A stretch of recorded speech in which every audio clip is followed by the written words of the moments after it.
সুধাম পাশে ভালো শোভা করিয়া শ্রীরাম সুধাম পাশে ভালো শোভা করিয়া আছে শ্রীরাম সুধাম পাশে ভালো শোভা করিয়া আছে শ্রীরাম সুধাম পাশে ভালো শোভা করিয়া আছে ওরে তার মাঝে কারে মাঝে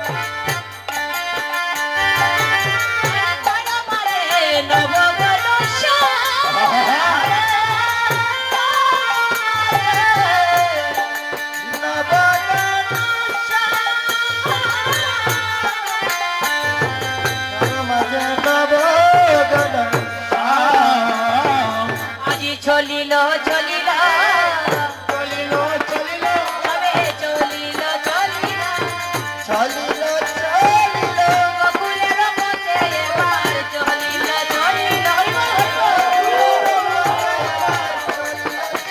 ওরে বকুলের পথে এবার চলিল চলিল চলিল ওরে বকুলের পথে এবার বকুলের পথে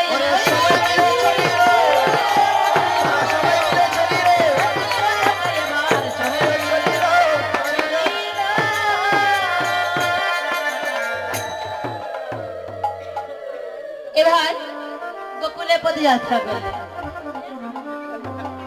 মানে বৃন্দাবনের গোচরণ থেকে গোকুলে যেতে হলে একটা নগর পাড়ি দিয়ে যেতে হয় কি গো মা একটা নগর পাড়ি দিয়ে যেতে হয় জানেন আপনারা জানেন একটা নগর পাড়ি দিয়ে যেতে হয় সেই নগরটার নাম কি হ্যাঁ যাবট নগর তো যেই না যাবট নগরের কাছে আসলে গোবিন্দ বলছেন শুভন যাবট নগরের কাছে আসার পর বলছেন শুভন এই শুভন তোরা না গোটকুলি চলে যাও আমি না একটু পড়ে আসবো শুভন বলছে এই যে কানাইয়া এই কানাইয়া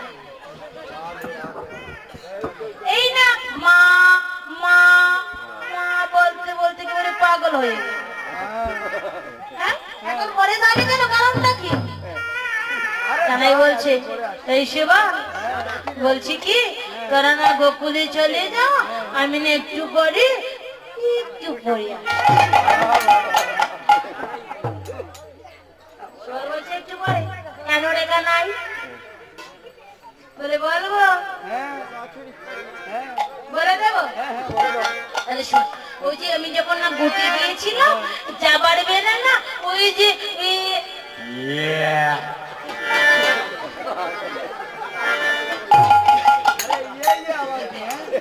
বলে দেবো ওই যে আমি যখন ঘুরতে গিয়েছিলাম না যাবার বেলা মানে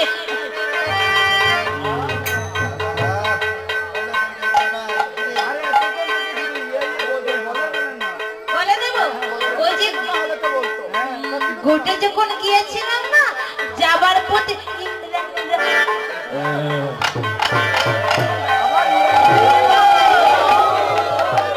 বলে দেবো এই যে যখন ঘুরতে গিয়েছিলাম না রাধারানী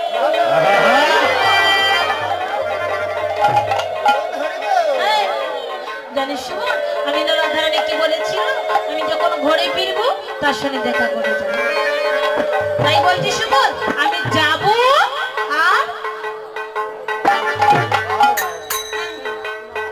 তো বলছে দাদাকে কি বলবো এই কানাই তুই দাদাকে বুঝিয়ে নে না কারণ সুবল ছিল বুদ্ধির সাগর তাই দাদাকে রাখছে ও দাদা বলাইকে রাখছে দাদা বলে তুমি না গোকুলে চলে যাও আমি কানাইয়াকে নিয়ে একটু পরে আসবো বলে কেন জানো কানাইয়া না একটা বাছুরি হারিয়েছে তো বলরাম বলছে ঠিক আছে বাছুরকে খুঁজতে আমি আসছি কানাই বলছি শুভ শুভ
আসবে, আমি কিন্তু ঘরে যাবে না। বলরাম গোকুলের পথে দাঁড়িয়েছে, এখনো সুবলকে বলছে, সুবল তুই এখানে পথে দাঁড়িয়ে থাক, আমি রাধারানীর সাথে সাক্ষাৎ করে আসি।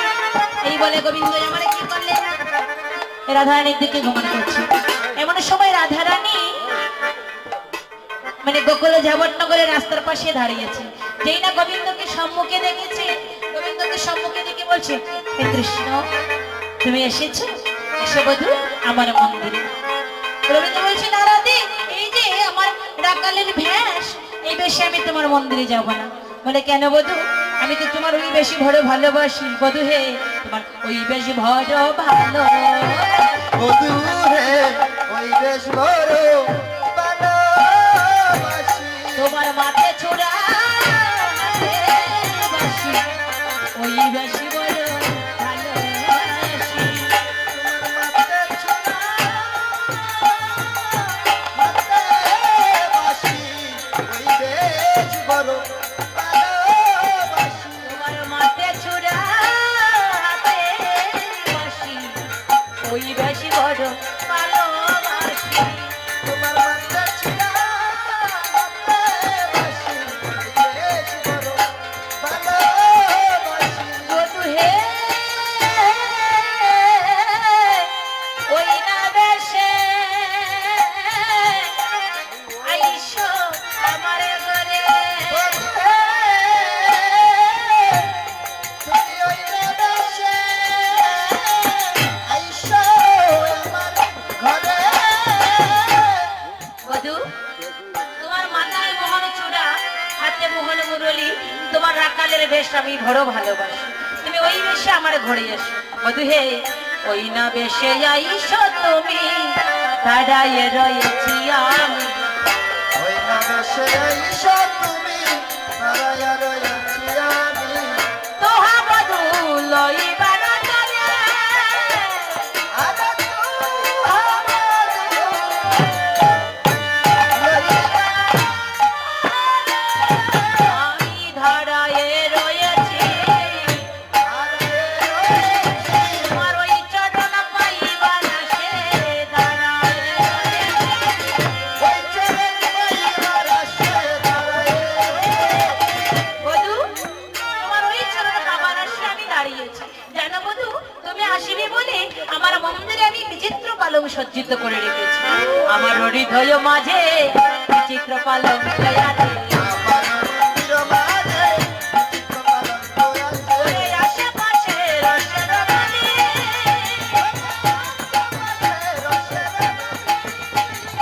আমার হাতে শুইবা তুমি, চরণ চাপিবা আমি। হাতে শুইবা তুমি, চরণ সেবিব আমি। হাতে শুইবা তুমি, চরণ সারিবা আমি। হাতে শুইবা তুমি, চরণ সেবিব আমি। ওরে দূরে যাবে ওদের রানী,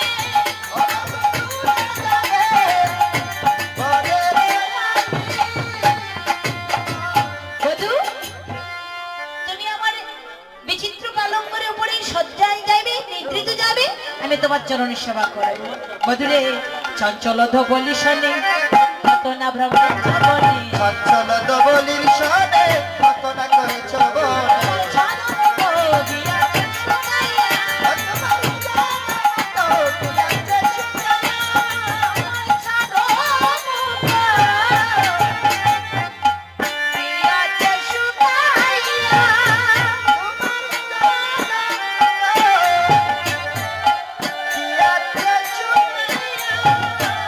তোমার চাঁদ মুখ গিয়াছে শুকাইয়া।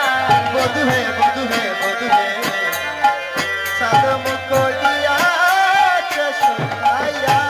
বধূ, তুমি চঞ্চল ধবলের সাথে ঘুরতে ঘুরতে তোমার বদলে কানা মলিন হয়ে গিয়েছে। বধূরে, রবি যখন বইসে পাটে মই যাই যমুনারে কাছে, যমুনার গান দোহা লাগে চাই চারি পানে। পানে। বধূ, আমার মন্দিরে যাইয়া কর্পূর তাম্বুল খাইয়া, আলি শকর হতো তা যাইয়া। বধূ, তুমি আমার মন্দিরে এসে কর্পূর তাম্বুলের সেবা করে আলিশা কথা দিয়ে করো। গোবিন্দ বলছি, না রাধি, আমি এই বেশি তোমার ঘরে যাবো না, আমি আলিশ করতে চাই না। কারণ আমার মা যশোমতী যে বসে আছি, এখন আমি যাই গড়ে মায়ে জয়া রতি করে সকাগন করিল করিলা রাধে। এখন আমি গড়ে চলে যাই, আমার মা বসে আছে আমাকে নিয়ে আরতি করবে বলে। পদকর্তা যদুনাথ ঠাকুর মহাশয় লীলার এই পাশে থেকে বলছো, প্রভু প্রভু রাখার কোন গিয়েছি চলে যাক না, কিন্তু তোমার বনবাসনা তুমি পূরণ করবে না। ওরে কহে দাস যদুনা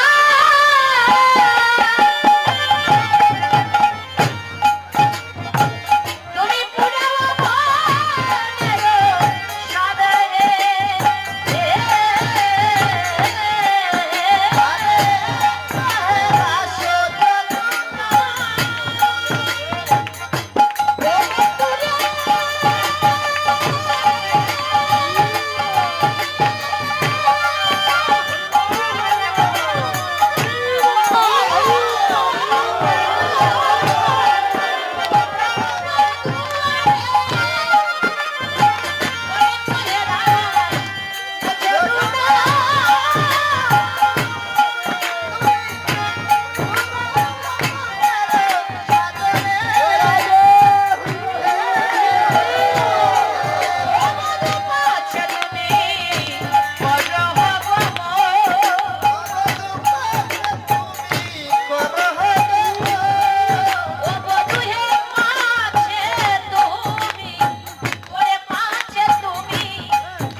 আমার মা বসে আছে আরতি করবে বলে, তবে আমি আসবো, তোমার সঙ্গে দেখা হবে আবার অভিসারে তুমি কুঞ্জ কানন।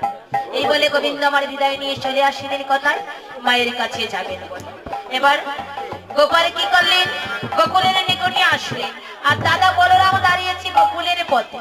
তো গোকুলের পথে যখন দাদার কাছে আসলেন তখন কি করলেন, দাদা বলরাম সিংহার ধ্বনি করলেন আর কানাই মুরলীর ধ্বনি করলেন। এবারে ভারী রলি করতে যাইয়া সিংহায় দিলাম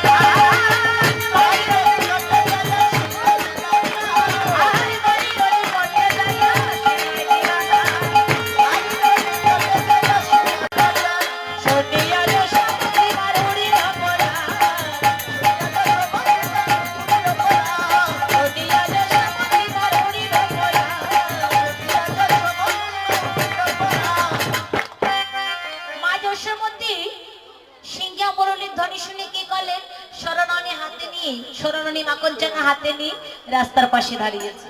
যেই না রামকানুকে সম্মুখে পেল, পেয়ে বলছে, রে বলরাম, ওরে কানাই, আরে খুন বনে গিয়াছি নাই ওরে রাম,